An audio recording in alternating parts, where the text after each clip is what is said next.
My name is Wardina binti Ibrahim, and for this presentation, I'm going to talk about the introduction to the media text, the 7 criteria of textuality briefly, and also the first criteria of textuality, which is cohesion analysis.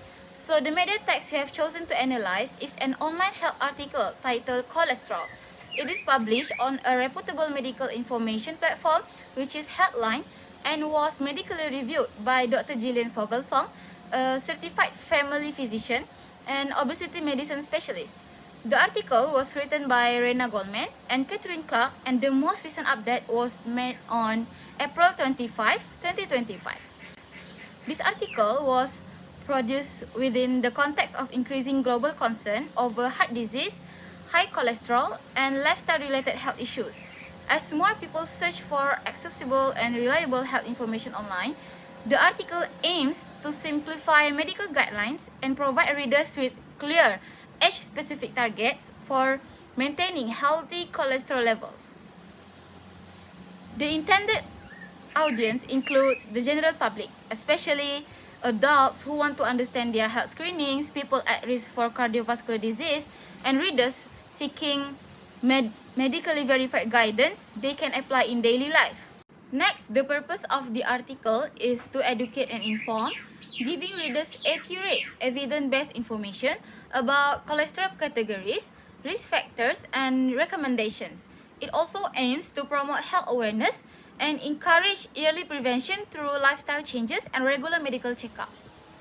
So now let's move on to the 7 criteria of textuality. Textuality refers to what makes a piece of writing function effectively as a text. There are 7 criteria, and I will briefly explain each one.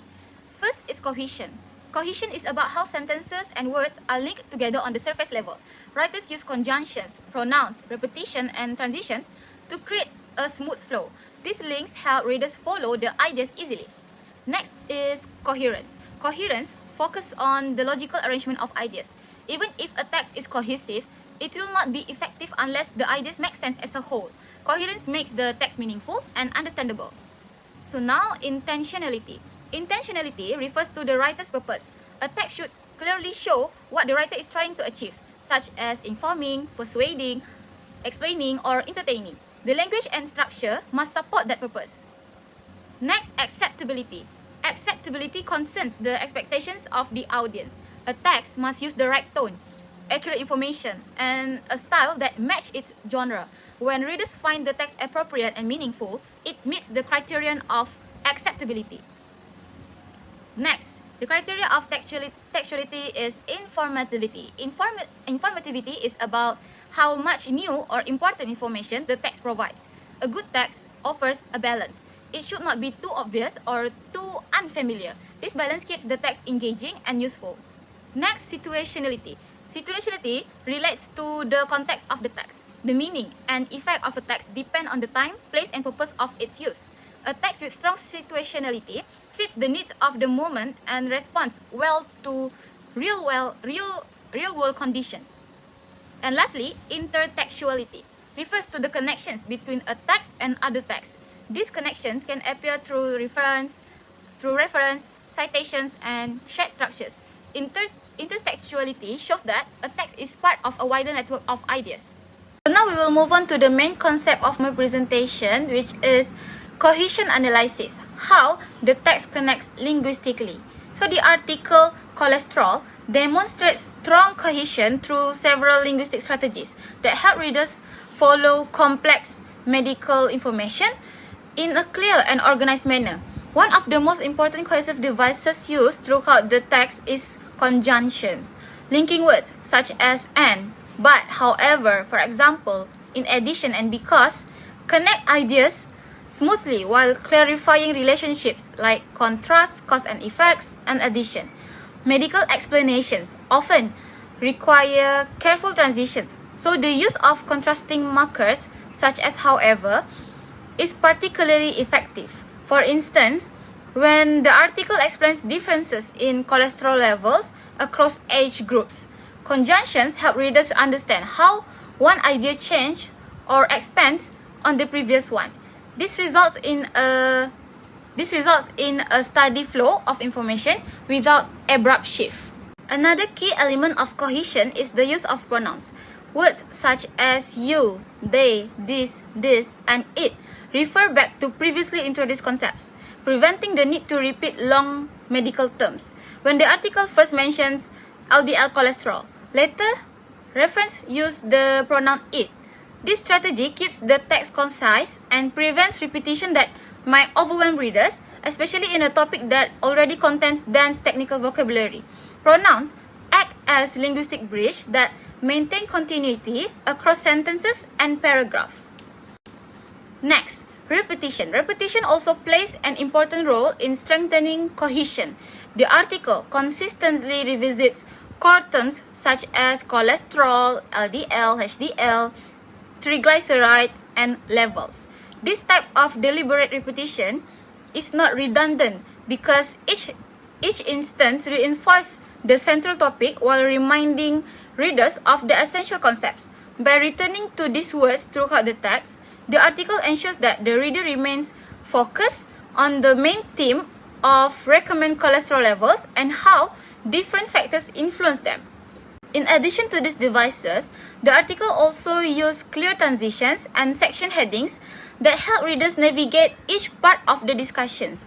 Headings such as what are normal cholesterol levels, cholesterol levels by age, risk factors, and how to manage your cholesterol guide readers through the progressions of subtopics.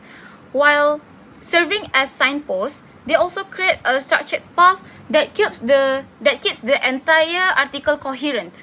This is especially helpful in medical writing, where readers often look for specific information and benefit from a predictable organizational pattern. Assalamualaikum warahmatullahi wabarakatuh. My name is Nur Aina Shokina binti Ahmad. So for my part today, I will be explaining about the coherence and intentionality of the article. So I'll begin with coherence. So coherence actually means how logically and smoothly the ideas in the text are being connected.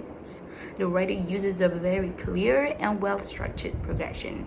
It begins with the most simple and basic ideas, which is the definition of the cholesterol, and then it slowly moves towards the complex information.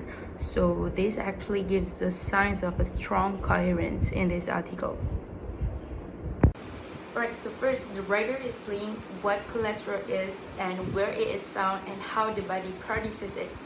Then the text moves into the different types of lipoproteins such as VLDL, LDL, and HDL, and describe how they function in the bloodstream. This sequence is logical because each new concept builds based on the previous one. Okay, so after introducing the types and the writer explained the difference between bad cholesterol and good cholesterol, LDL is presented as the harmful one because it contributes to artery blockage, while HDL helps remove excess cholesterol. This information is arranged in a clear cause and effect structure which strengthens coherence. Alright, so next the article connects this scientific explanation to everyday life by discussing how diet affects cholesterol levels. The writer mentions saturated fats such as ghee and butter and how they raise LDL, while polyunsaturated fats like soybean help increase the cholesterol levels. Right, so the article maintains a consistent theme from start to end, and everything stays focused on cholesterol, cardiovascular health, and prevention. The vocabulary is also consistent, using repeated terms like cholesterol, lipoproteins, fats, LDL, and HDL. This keeps the ideas to be unified and easy to follow. So the text moves from general to specific information, explains how strong and smooth coherence we have during the reading experience based on the coherency. Alright, next up is intentionality. So intentionality refers to the writer's purpose, attitude, and how they want the reader to understand the text. Alright, so the main intention of this article is clearly to educate the public about cholesterol in a simple and accurate way. Many people think cholesterol is automatically bad. Okay, so the writer intentionally corrects this misconception by explaining that cholesterol is necessary for the body as it helps produce hormone, vitamin D, and supports digestion. Okay. Another intention is to help readers understand the difference between LDL and HDL. The writer even uses metaphorical language like villain for LDL and good agent for HDL to make the information more memorable and easier to understand. This shows the writer's effort to make technical information accessible to ordinary readers. Okay, so the writer also aims to influence behavior, not just inform, by explaining the effects of different fats on cholesterol levels.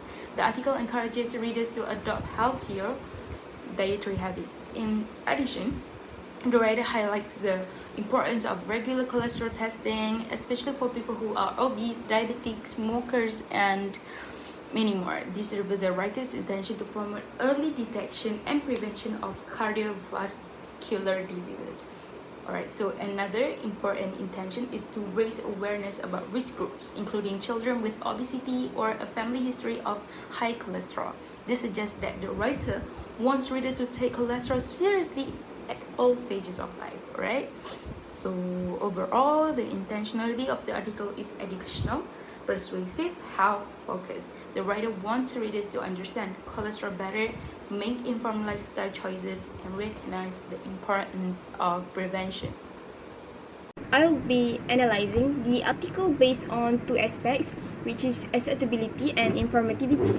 So acceptability is about how suitable the text is for its intended audience, while informativity focuses on how much new or complex information the article provides. First, we'll look at acceptability, which refers to whether the tone, style, and vocabulary of the text match the needs of the audience. So the tone of the cholesterol article is informative, neutral, and educational. It doesn't try to scare readers or oversimplify the topic. Instead, it presents facts in a straightforward and responsible way. This tone is appropriate because the topic is health-related and readers need accurate and trustworthy information.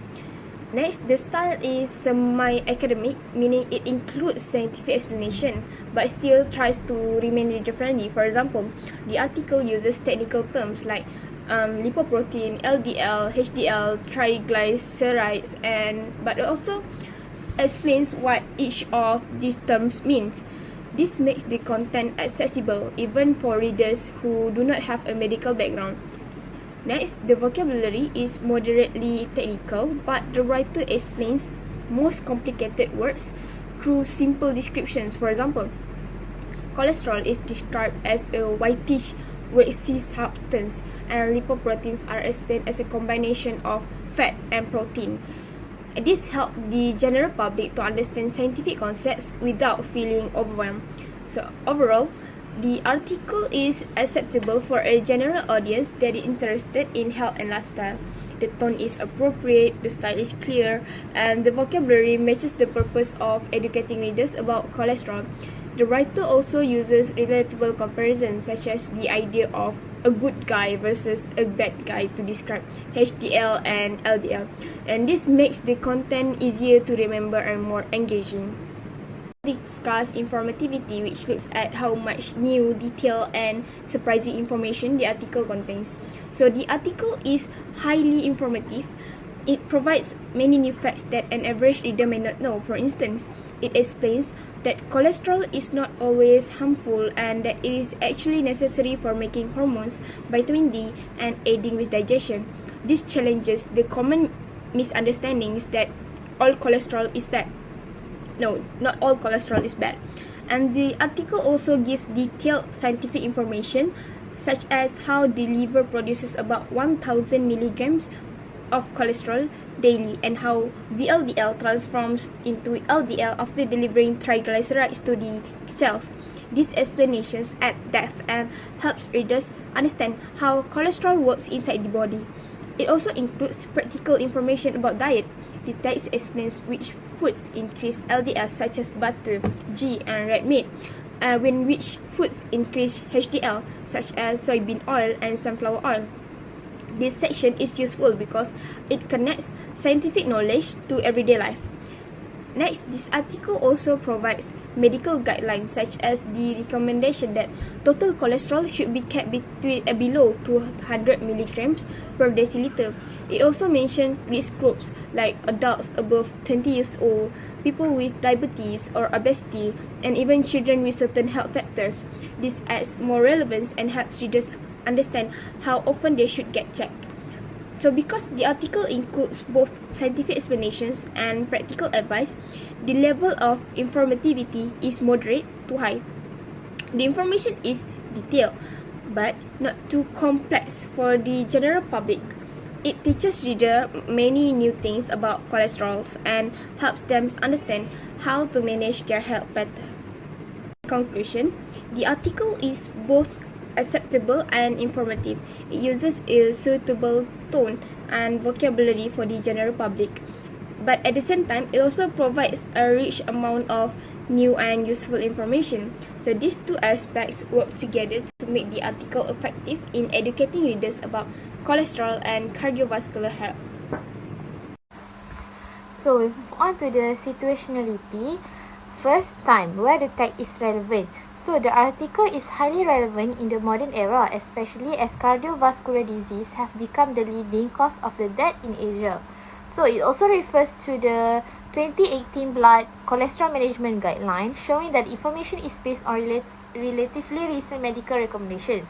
So in today's world, where non-communicable diseases are rising, the topic of cholesterol remains crucial for public awareness and prevention. Second place, where it is relevant. So although the article is written in the general tone, it specifically mentions Asia, making it applicable to countries like Malaysia, Singapore, China, India, and other where high cholesterol, obesity, and heart disease are major health issues. So the dietary examples such as ghee, coconut, cream, and palm oil also reflects eating habit common in Asian societies. Lastly, social relevance. Why it is matter in this context? So the article fits a social situation where many people lack understanding of cholesterol after thinking all cholesterol is harmful. It provides clear explanation of LDL and HDL, making it suitable for health awareness campaign, school or university readings, community health programs, or public health magazine. It helps everyday readers understand how diet affect cholesterol level and the risk of heart disease.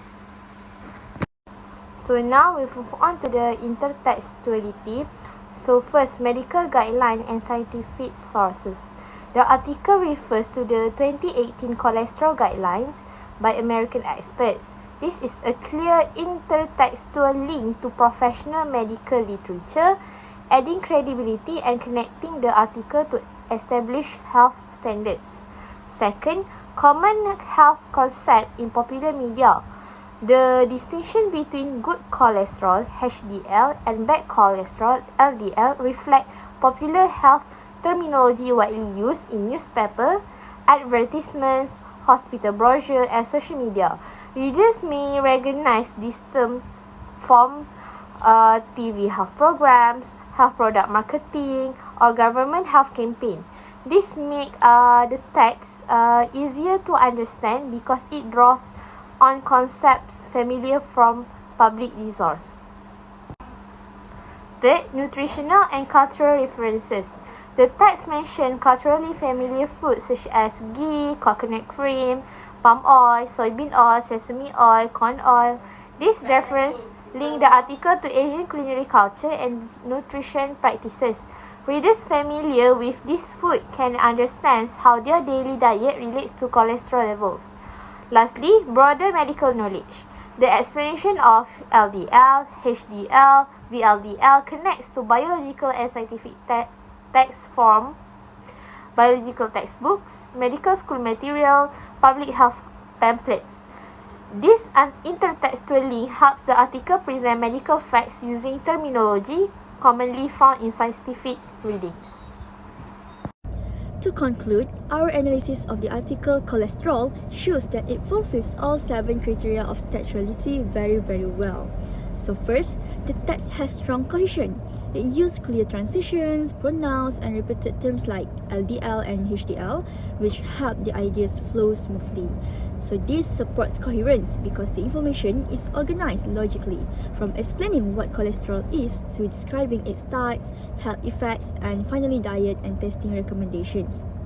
The text also meets intentionality as the author clearly aims to educate the public and correct common misunderstandings about cholesterol. Its acceptability is good too, with a neutral and factual tone that is easy for general readers to understand. In terms of informativity, the article provides many useful details such as how different fats affect cholesterol levels and what the 2018 cholesterol guidelines recommend. This makes the text informative and valuable.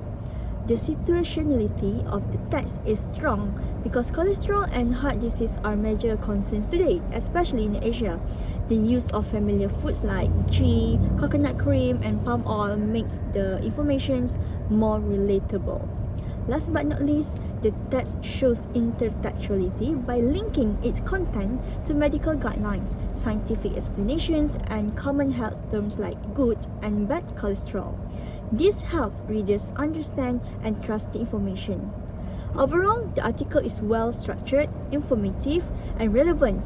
It fulfills all 7 textuality criteria and effectively educates readers about cholesterol and healthy lifestyle choices.